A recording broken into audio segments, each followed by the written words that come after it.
छत्रपती शिवाजी महाराज की जय। आज आम्ही भुईकोट असलेला खर्डा किल्ला या ठिकाणी आहोत। हा खर्डा किल्ला म्हणजे बीड, अहिल्यानगर व धाराशिव या तीनही जिल्ह्याच्या सीमेवर असलेला हा भुईकोट किल्ला आहे। या किल्ल्याचं आणखी एक वैशिष्ट्य म्हणजे उत्तर पेशवाईच्या काळामध्ये मराठेशाहीचा शेवटचा पराक्रमी विजय किंवा शेवटची विजयी पताका म्हणून ह्या खर्ड्याची लढाई इतिहासामध्ये प्रसिद्ध आहे। सवाई माधवराव पेशवे यांच्या काळामध्ये हैदराबादच्या निजामाविरुद्ध 11 मार्च 1795 रोजी ही लढाई झालेली होती। त्यावेळी मराठेशाहीमध्ये असणारे जे काही दौलतीचे महत्त्वाचे खांब आहेत, होळकरशाहीतील तुकोजीराव होळकर, भोसले कुळातील दुसरे रोगोजी भोसले, शिंदे कुळातील दौलतराव शिंदे यासारख्या सर्व मातबर सरदारांनी एकाच वेळेला ह्या लढाईमध्ये सहभाग घेतला आणि निजामाचा निर्णायक पराभव या ठिकाणी केलेला आहे। हा किल्ला बांधण्याचं श्रेय हे जे आप्पासाहेब निंबाळकर म्हणून आहेत त्यांची इतिहासामध्ये सुभानजी निंबाळकर अशी सुद्धा नोंद आहे। त्यांनी हा किल्ला बांधलेला आहे। ह्या गावामध्ये त्यांचा एक जुना वाडा सुद्धा आहे। हा किल्ला ज्या वेळेला आम्ही पाहायला आलो होतो सकाळी 9 वाजता, त्यावेळेला हा किल्ला बंद होता। मग किल्ल्याची चावी कुठे मिळते का हे बघण्यासाठी गावामध्ये गेलो। तिथे एक कोतवाल होता, ते म्हणजे की चावी ग्रामपंचायतमध्ये असते। तिथून मग आम्ही ग्रामपंचायतमध्ये गेलो, सरपंच महोदयाला फोन लावला, ते म्हणजे 10:30 वाजता किल्ला उघडतो। मी म्हणलं 10:30 म्हणजे खूप उशीर होतो, थोडं लवकर पाहिजे। मग ते म्हणजे की आमच्या हॉटेलमध्ये जा, तिथून चावी आणा। इथं जवळच एक प्रताप नावाचं एक हॉटेल आहे रोडलाच, त्या हॉटेलमधून मी चावी आणली आणि हा किल्ला याचं दार आम्ही या ठिकाणी आता उघडलेला आहे। किल्ल्यामध्ये भव्य अशा प्रकारची तटबंदी आपल्याला दिसून येते। भुईकोट किल्ला म्हटलं की या भुईकोटाला खंदक असणं आवश्यक असतं। तर जसं औशेच्या किल्ल्यामध्ये, उदगीरच्या किल्ल्यामध्ये, देवगिरीच्या किल्ल्यामध्ये खंदक आहे, तसं ह्या सुद्धा किल्ल्याच्या बाहेर खंदक होता, परंतु तो काळाच्या ओघामध्ये हा खंदक पूर्णपणे नष्ट झालेला आहे। हे आपण इथलं प्रवेशद्वार बघू शकता, अतिशय भव्य अशा प्रकारचं द्वार आहे। दरवाजावरच्या कमानी बांधलेलं बांधकाम जे आहे, तटबंदी, ही सुद्धा तुम्हाला खूप मजबूत अशा प्रकारची दिसते। माणसांचा राबता हा प्रचंड कमी झालेला आहे, कारण स्थानिक लोकांचं या किल्ल्याकडे खूप दुर्लक्ष आहे। त्यामुळे तो तुम्हाला वटवाघळांचे मोठे मोठे आवाज ऐकायला भेटत असतील। वटवाघळांच्या विष्ठेमुळे इथं प्रचंड दुर्गंधी पसरलेली आहे। हा भुईकोट किल्ला इतिहासाचं एक सुवर्ण पान आहे। इतिहासाला भूगोलाची जोड असते आणि भूगोलाला इतिहासाची जोड असते। ज्यावेळेला आपण इतिहास आणि भूगोल दोन्ही सुद्धा आत्मीयतेने ऐकतो, वाचतो, शिकतो, त्यावेळेला इथले नुसते पडके दगड न राहता ते आपल्यासोबत बोलायला लागतात। तटबंदीवर चढण्यासाठी पायऱ्या आहेत आणि ह्या तटबंदीवर चढल्याच्या नंतर आपण संपूर्ण गडाला तटबंदीवरूनच एक फेरी मारू शकतो। ह्या किल्ल्याच्या आतमध्ये आणि किल्ल्याच्या परिसरामध्ये वेगळ्या प्रकारच्या म्हणजे ज्योतिर्लिंगांची सुद्धा बांधणी आहे। जवळपास 12 मंदिरं, जसे की 12 ज्योतिर्लिंग प्रसिद्ध आहेत, तसेच 12 ज्योतिर्लिंग तुम्हाला ह्या किल्ल्याच्या भोवताली दिसतात। या किल्ल्यामध्ये एक मस्जिद सुद्धा आहे, ती पण आपल्याला इथून दिसते। साधारणपणे 17व्या शतकामध्ये सरदार निंबाळकर यांनी हा किल्ला बांधलेला होता आणि 1795च्या निजामाविरुद्धच्या निर्णायक लढाईमध्ये ह्या किल्ल्याचं महत्त्व प्रचंड वाढलेलं होतं। त्यावेळेच्या लढाईमध्ये निजामानं ब्रिटिश सरकारकडे सुद्धा सहकार्य मागितलं होतं, मदत मागितली होती, परंतु ब्रिटिशांनी त्यावेळेला निजामाला सहकार्य केलं नाही आणि तब्बल जवळपास 1,30,000 फौज ही निजामाची आणि सर्व मराठा सरदार एकत्र आल्यामुळे म्हणजे पेशवाईच्या झेंड्याखाली जवळपास 80,000ची फौज ही आपल्या मराठा साम्राज्याकडून लढली गेलेली आहे। मध्यंतरी काही वर्षापूर्वी इथं डागडुजी चालू असताना किंवा काही कामं चालू असताना जुन्या काळातील छोटे छोटे तोफांचे गोळे सुद्धा या ठिकाणी सापडले होते। अतिशय भव्य अशा प्रकारचा हा किल्ला आहे। चौरसाकृती याची मांडणी आपल्याला दिसून येते। आपण कोणत्याही बाजूला जर उभा राहिलो तर आपल्याला हे चारही बाजूनं समान अशा प्रकारचं अंतर दिसतं। सह्याद्री ही महाराष्ट्राची आई आहे, जी मुख्य रांग आहे। छत्रपती शिवरायांनी सह्याद्रीच्या रांगेचा आपल्या राज्यकारभारामध्ये आणि स्वराज्य रयतेच्या कल्याणाचं राज्य निर्माण करण्यामध्ये सह्याद्रीची अतिशय महत्त्वाची भूमिका होती, हे असं आपल्याला दिसून येतं। सह्याद्रीच्या काही ज्या उपरांगा आहेत की ज्या पश्चिमेपासून सुरू होतात, म्हणजे सह्याद्रीमधून उगम पावतो आणि त्या हळूहळू पूर्वेकडे जाऊन थांबतात, त्याच्यामध्ये अजिंठ्याची डोंगर रांग आहे। तशीच आमच्या बीड जिल्हा, धाराशिव जिल्हा यांच्या सीमेवरून जाणारी ही बालाघाट डोंगर रांग आहे आणि या बालाघाटच्या डोंगर रांगेमध्ये हा खर्डा भुईकोट किल्ला या ठिकाणी वसलेला आहे। आपण पाहू शकतो तो आजही तटबंदीच्या दृष्टीने जर बघितलं तर मजबूत तटबंदी आपल्याला दिसून येते। जे काही दगड वगैरे आहेत प्राचीन काळातले, त्याचं जे वैभव आहे ते वैभव आजही तसंच सांगतात। याच किल्ल्याला शिवपट्टण किल्ला या नावानं सुद्धा ओळखलं जातं। त्या किल्ल्याच्या जवळच असलेलं गाव म्हणजे खर्डा गाव। खर्डा गाव हे जुन्या काळी सोन्याची बाजारपेठ म्हणून ओळखलं जायचं। आजही खर्डा हे गाव बऱ्यापैकी मोठं आहे, चांगली बाजारपेठ आहे। काही जुन्या काळातील इतिहास काळातील भुयारी मार्ग, पाण्याचे टाके, धान्याचे कोठार अशा प्रकारची वास्तुरचना ह्या भुईकोटामध्ये आपल्याला दिसून येते। त्याचबरोबर काही वाड्यांचे अवशेष, म्हणजे हा किल्ला राबता किल्ला असल्यामुळे आपल्याला वाड्याचे अवशेष सुद्धा या किल्ल्यामध्ये दिसतात। भव्य अशा प्रकारची भिंत आहे। भिंतीवर म्हणजे त्यावेळेच्या सैनिकांना किल्ल्याला बसण्यासाठी आपल्याला त्याच्या देवळ्या वगैरे दिसतात। क्षेत्रफळाच्या दृष्टीने जर विचार केला तर हा किल्ला 5 एकरामध्ये सलग अशा प्रकारे वसलेला आहे। चौरसाकृती त्याची बांधकाम आहे आणि दगड वगैरे इथली जर रचना पाहिली तर आपल्याला असं वाटतं की जणू काही हे हेमाडपंथी बांधकाम आहे। अशा पद्धतीनं हा किल्ला आहे। चारही बाजूनं म्हणजे तटबंदीवर जाण्यासाठी पायऱ्या आहेत आणि ह्या तटबंदीच्या वर आपण गेल्याच्या नंतर आपल्याला खेरडा गाव, त्याचबरोबर समोरून जाणारा रस्ता हा सुद्धा त्या ठिकाणी दिसतो।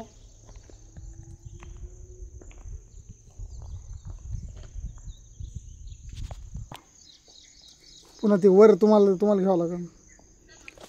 या ठिकाणी आपण बघतोय शिडीच्या द्वारे आपल्याला तटबंदीवर चढण्यासाठी जागा आहे आणि एकदा का आपण तटबंदीवर चढलो आपल्याला ह्या संपूर्ण किल्ल्याला पूर्णपणे फेरी मारता येते। व्हिडिओ शूटसाठी मदत करणारे माझे मित्र कल्याण घोलप सर हे सुद्धा आता लोखंडी शिडीच्या सहाय्याने वर येत आहेत। ह्या पुढच्या पायऱ्या चढून आम्हाला या आता तटबंदीवर जायचं आहे।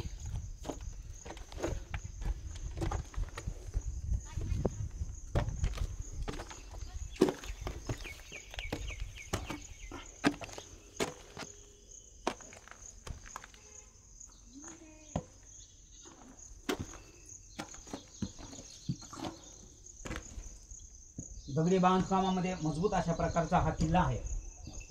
याला शिवपट्टण हे सुद्धा नाव आहे।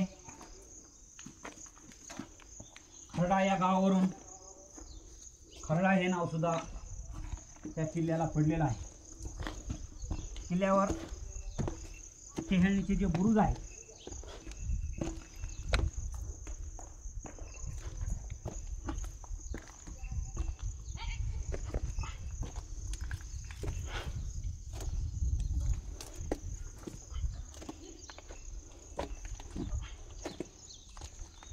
अशा प्रकारचे बुरुज आपल्याला दिसून येतात.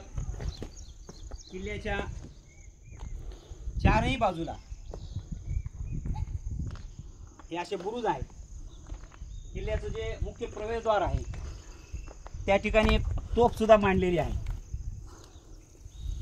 जलदुर्गाला पाण्याचं संरक्षण मिळालेलं असतं. जे गिरिदुर्ग आहेत त्यांना घनदाट जंगलाचं, उंच उंच दरी खोरे सुळके यांचं सुद्धा संरक्षण लाभलेलं असतं. परंतु जे भुईकोट किल्ले असतात त्यांना मात्र स्वतःची संरक्षण सिद्धता करावी लागते. आणि म्हणून भुईकोटाची जी रचना असते शक्यतो ती बाहेरच्या बाजूला तीव्र खोल असलेला खंदक, खंदकामध्ये पाणी, शत्रूवर आक्रमण करण्यासाठी हिंसक अशा प्रकारचे जलचर प्राणी हे सुद्धा त्यामध्ये सोडलेले असतात. आपण सध्या किल्ल्याच्या तटबंदीवर आहोत. तटबंदीवरून आपण फेरी मारत आहोत.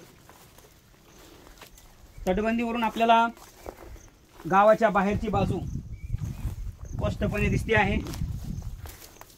वाढत्या लोकसंख्येप्रमाणे शहराचं नागरीकरण होत आहे हळूहळू. त्यामुळं गावं सुद्धा वाढत आहेत. एकेकाळी हा किल्ला गावापासून थोडा अंतर राखून होता, परंतु वाढत्या नागरीकरणामुळे किल्ल्याच्या भोवताली सुद्धा बांधकाम झालेलं आपल्याला दिसून येत आहे. भुईकोटाची जी सिद्धता असते ही त्याच्या भव्य अशा तटबंदीमध्ये, मजबूत अशा दरवाजामध्ये आणि योग्य रीतीनं खंदक जे खोदलेला असतो त्या खंदकामध्ये ही अशी भुईकोटाची संरक्षण सिद्धता असते. हा एक प्रकारचा चौरसाकृती चौसिपी भव्य अशा प्रकारचा हा वाडाच आहे. हा खरडाचा किल्ला 3 जिल्ह्याच्या सीमेवर असलेला किल्ला, बालाघाटच्या डोंगर रांगेतील किल्ला, सरदार राजे निंबाळकर ज्यांना आप्पासाहेब या टोपण नावाने ओळखलं जायचं यांचा सुद्धा किल्ला. ह्या किल्ल्यापासून जवळच एक टेकडी आहे आणि त्या टेकडीवरच, त्या टेकडीच्या आश्रयानेच मराठेशाही आणि निजामशाही यांची प्रसिद्ध लढाई झाली होती. तो दिवस होता 11 मार्च 1795 आणि त्या लढाईसाठी सर्व मराठा मातबर सरदार हे एकवटले होते.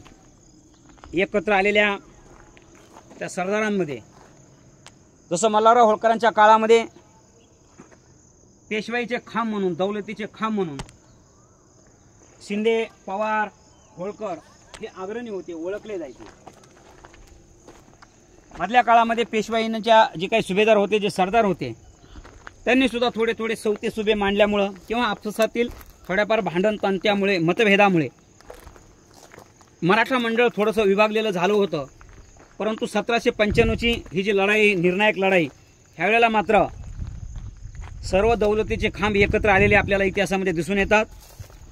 दौलतराव शिंदे, तुकोजीराव होळकर, दुसरे रघुजी भोसले हे सर्व मातबर सरदार सवाई माधवराव पेशवे यांच्या काळामध्ये एकत्र आले आणि हैदराबादच्या निजामाचा निर्णायक पराभव, कारण त्याही पूर्वी निजामाने कधी कधी हुलकावणी दिली होती, कधी त्याने मराठा सैन्याचा पराभव केला होता, कधी कधी निजामाचाही पराभव झाला होता. परंतु निर्णायक अशा प्रकारचा तोडगा काही निघत नव्हता आणि तो तोडगा हा 11 मार्च 1795 या लढाईमध्ये निघालेला आहे. त्यानंतरचं आपलं दुर्दैव असं की 16व्या शतकापासून इंग्रजांनी या भारतभूमीमध्ये पाय रोवायला सुरुवात केलेली होती आणि संपूर्ण भारतभर एक 250-300 वर्षामध्ये संपूर्ण भारतभर इंग्रजांचं जाळं पसरलेलं होतं. वेलस्लीची तैनाती फौज असेल किंवा कंपनीचं जे काही साम्राज्य विस्तारवादी धोरण होतं त्या धोरणाची फलश्रुती म्हणा, परंतु हा जो काही आपला अखंड भारत होता, हा अखंड भारत टप्प्याटप्प्याने इंग्रजांच्या घशामध्ये गेलेला आपल्याला दिसून येतो. 1795च्या लढाईनंतर एक साधारण 17-18 एक अंदाजे 20 वर्षाचा जर कालखंड सोडला तर त्या 20 वर्षामध्ये आपली पेशवाई संपूर्ण मराठा साम्राज्य हे इंग्रजांचं अंकित झाल्याचं आपल्याला दिसून येतं. केवळ फक्त मराठा साम्राज्यच नव्हे, केवळ पेशवाईच नव्हे, तर महाराणा रणजितसिंगाचं म्हणजे शीखमध्ये असलेलं, पंजाबमध्ये असलेलं राज्य, राजपुतान्याची जे काही छोटे छोटे राज्य होते, जे काही छोटे छोटे सरदार मंडळी होती, ती सुद्धा सगळी इंग्रजांची अंकित झाली होती. आणि 18व्या शतकामध्ये म्हणजे 19व्या शतकाच्या प्रारंभी आपल्याला असं लक्षात येतं की संपूर्ण भारत देश हा इंग्रजमय झालेला होता. ह्या लढाईचं एक खास वैशिष्ट्य आणि खास महत्त्व हे एवढ्यासाठी आहे की अभिमानानं सांगावी अशी आपल्या साम्राज्यानं जिंकलेली ही शेवटची लढाई, ज्या लढाईमध्ये दोन्ही बाजूनं भरपूर सैन्य होतं. जवळपास दोन्ही पक्षाचे मिळून 4000 सैन्य या ठिकाणी मारले गेल्याची नोंद इतिहासामध्ये आहे. असा भुईकोट किल्ला आहे. शिवप्रेमींच्या माध्यमातून मला खर्डा गावातील जे काही इतिहासप्रेमी युवक असतील त्यांना हे सांगायचं आहे की तुम्ही आमच्यापेक्षा नशिबान आहात की एक इतिहासामधलं सुवर्णपान तुमच्या गावात घडलेलं आहे. ज्या ठिकाणी राहतात तिथून तुमच्या हातभर अंतरावर आहे. इथं अनेक आपल्या थोरवीरांचं रक्त सांडलेलं आहे. रक्ताचा अभिषेक या भूमीला झालेला आहे. ह्या भूमीला अपवित्र करू नका, ह्या भूमीला अस्वच्छ करू नका. तो वारसा आहे, आपल्याला मिळालेला आहे. या महामार्गावरून जाताना हा किल्ला लगेच नजरेमध्ये भरतो आणि कोणालाही वाटतं की या ठिकाणी यावं, 2 मिनिट थांबावं, हा किल्ला बघावा. इथं काय नेहमीच किल्ल्याला कुलूप असतं. मी याच्यापूर्वी एकदा आलो होतो, त्यावेळेला संध्याकाळ झाली होती. आम्ही त्यावेळेला ते मान्य केलं की रात्र आहे, उशीर झाला आहे, म्हणून आम्ही तो किल्ला न पाहता तसंच बाहेरून तटबंदीवरून म्हणजे गेटवरूनच माघारी गेलो होतो. आज माझा वाढदिवस आहे आणि वाढदिवसाच्या निमित्तानं एक किल्ला करावा म्हणून आज आम्ही या ठिकाणी सकाळीच आलो. तर किल्ला बंद. किल्ल्याच्या चावीच्या शोधासाठी मागच्या वेळेला मी ज्या माणसाकडून चावी आणली त्यांच्या घरी गेलो. ते म्हणले सर आता चावी माझ्याकडे नसते, सरपंचाकडे असते. म्हणून ग्रामपंचायत कार्यालयात गेलो. ग्रामपंचायत कार्यालय बंद. तिथून सरपंचाचा नंबर घेतला. तिथून ते म्हणले 10:30 वाजता किल्ला उघडेल. म्हणलं नाही, थोडासा लवकर उघडा, आम्हाला परत जायचं. त्यांनी एक त्यांच्या हॉटेलचं नाव सांगितलं.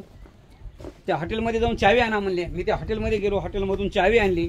किल्ला मी आज स्वतः उघडला आणि हा किल्ला या ठिकाणी पाहिला.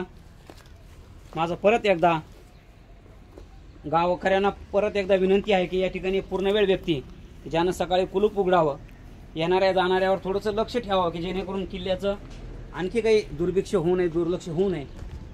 आणि तो किल्ला बघण्यासाठी दिवसभरासाठी लोकांसाठी खुला ठेवावा की जेणेकरून आपल्या इतिहासाच्या ज्या काही पाऊल खुणा आहेत त्या पाऊल खुणांना कुठंतरी एक उजाळा मिळतो आणि एक आनंद वाटतो.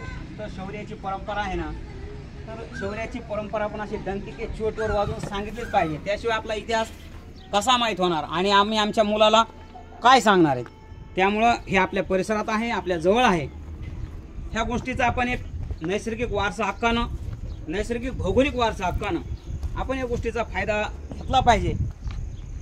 सर्वांना परत एकदा शुभेच्छा. या भागामध्ये जर जरूर आलात तर या. अगदी एसटी न करण्यासाठी सुद्धा हा किल्ला सोपा आहे.